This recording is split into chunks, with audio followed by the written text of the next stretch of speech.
Throughout a tumultuous and unpredictable 2022, AEW has found it difficult to find many reliable and consistent storylines, angles, or wrestlers. And while he is not the only man who has stepped up to the plate, Chris Jericho and his work this year, while not always the most enjoyable and sensical, has been a dependable aspect of the week-to-week AEW programming. From his feud with Eddie Kingston to the breakup of the Inner Circle and formation of the Jericho Appreciation Society, to the feuds with Santana and Ortiz and the wider contingency of Blackpool Combat Club and friends, to the constant reinventing of character from the Wizard to the Painmaker, Lionheart, and now the Ocho, from anarchy in the arena to a hair versus hair match, tagging with Minoru Suzuki, blood and guts, and a barbed wire death match, narrowly losing out to Jon Moxley for the AEW Interim World title, defeating Bryan Danielson at All Out,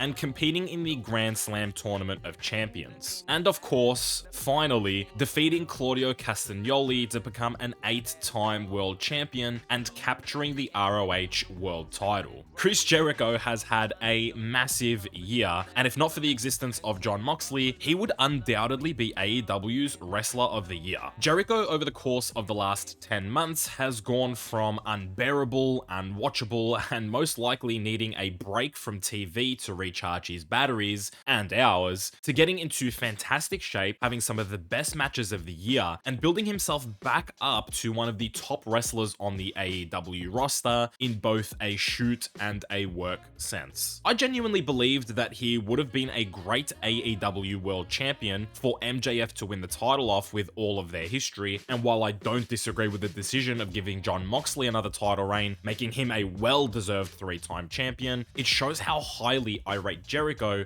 in his current role. Credit to Jericho, he has so many ideas that he tries to incorporate that not all of them can be classics, but I still extremely dislike the Wizard gimmick. I hope he sticks with the Ocho as his title while he takes out former ROH champions and ushers in a new era for that belt, and I really enjoyed his work bringing back the Lionheart personality. I think the thing I enjoy the most about Chris Jericho and the year that he has had is that he has dedicated the entire year to putting over Daniel Garcia. In the beginning of the year, 2 brand new stables were introduced to AEW. 2 stables that would inevitably clash: the Jericho Appreciation Society and the Blackpool Combat Club. From the beginning, the Blackpool Combat Club looked like it was going to bring in young talents to pair with the veteran duo of Bryan Danielson and Jon Moxley under William Regal's tutelage. The names at the time floating around mainly consisted of Wheeler Yuta, Lee Moriarty, and Daniel Garcia. These guys were young killers in the ring, and it just seemed that they needed the right kind of guidance. At the time, Wheeler Yuta was with Best Friends, Lee Moriarty was with Matt Sydal, and Daniel Garcia was spearheading his own little trio with 2.0.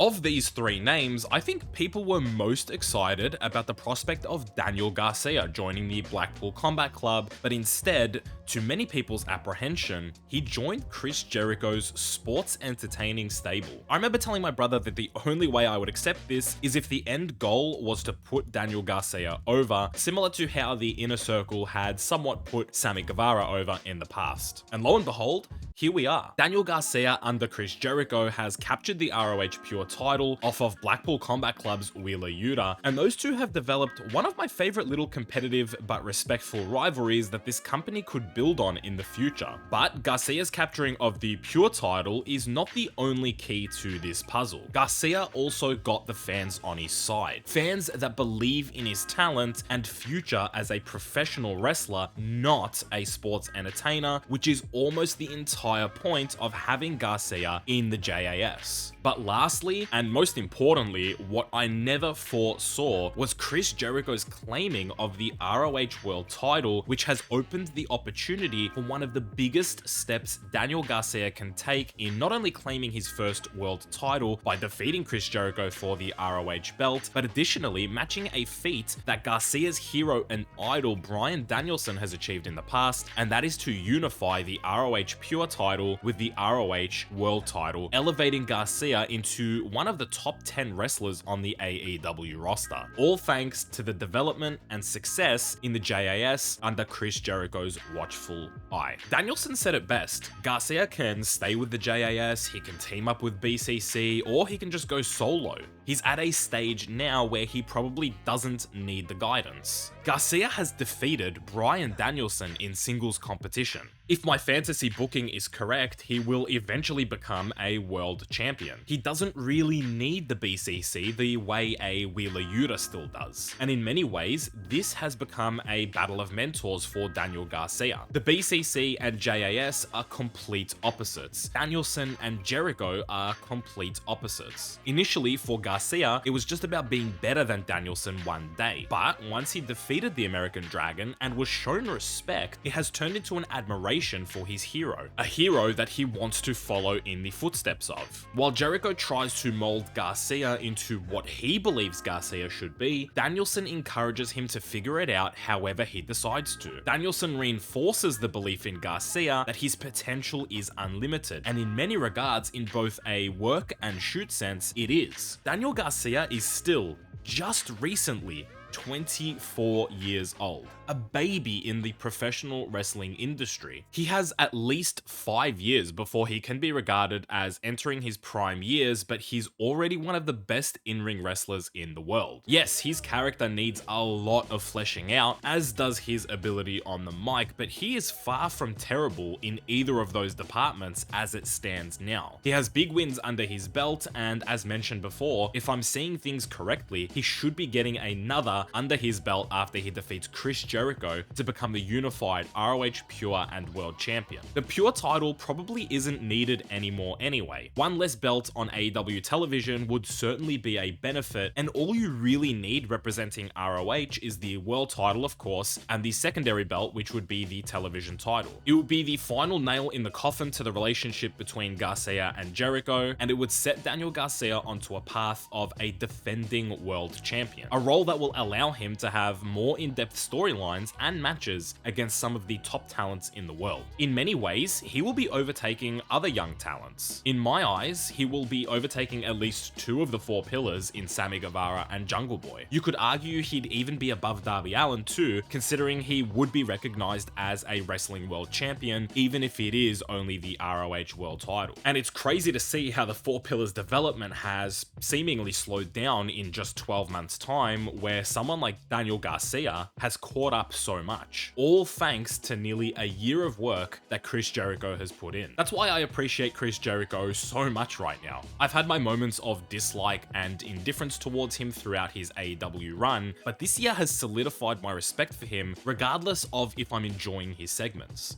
He has stood up when AEW has needed leaders, needed calm heads to keep the company going. He has been a voice of reason, and I'm sure that backstage his presence is one of the most important among the talents. I do hope that his reign includes a few successful defenses against former champions. His match against Bandito was already fantastic. If he does continue down that path, I think it's likely we see another match against Claudio and maybe matches against Rush or Jay Lethal as well, all leading to Garcia in the end challenging Jericho to a match against a current ROH champion rather than a former ROH champion. I spoke a few videos ago about AEW's short and mid-term booking being questionable this year compared to previous, but one thing I did not criticize was the long-term booking, which I thought overall, barring injuries and setbacks, was still intact. This is just one of the examples of AEW still being able to execute long-term booking, something they built their company around. From the beginning, this was all to get Garcia over, and I'm hoping to see the fruits of AEW's labor a little later this year. These are fundamentals that can never be sacrificed. The elevation of young talent is pivotal to the success of AEW, especially with many of the established names becoming disgruntled or misused in the company. It may not be now, or in 6 months or 12 months, but in 2, 3, 5, 10 years, names like Wheeler Yuta, names like Daniel Garcia, names like Darby Allin, Jungle Boy, Hook, Ricky Starks, Powerhouse Hobbs will need to step up and be the world champion caliber wrestlers for the company. Each will take their own path, and some might be longer than others. Daniel Garcia's path seems to be opening up before our eyes, and we should enjoy and appreciate it. Many times in wrestling, we look so far into the future and do our fantasy booking that we forget to enjoy things in the moment. I'm going to take the time to savor Garcia's final steps in his ascent into a made guy. Now, I will just look so silly if that's not how it goes and he doesn't unify the titles. And then I don't know what I'll do. I'll probably cry. Let me know if that's the road that they're going down, and let me know if you think it's a good idea. I think it is. I think Garcia's ready. Whether you want to count the ROH title as, you're an 8-time world champion now for Chris Jericho, whether you count ROH in that, that's up to you. I never have, personally, just for full discretion. I've never considered ROH, despite its fantastic champions. I've never really counted ROH in terms of world titles, but I guess now with AEW owning ROH, it makes sense for AEW at least to recognize them. As always, if you did enjoy today's video and you've watched this far, then you definitely did enjoy it, so leave a like down below. And of course, as always, I will see you in the comment section. I hope you're happy, I hope you're healthy. Thank you so much for the support, boys. I will see you in the next one very, very soon. Stay stunning.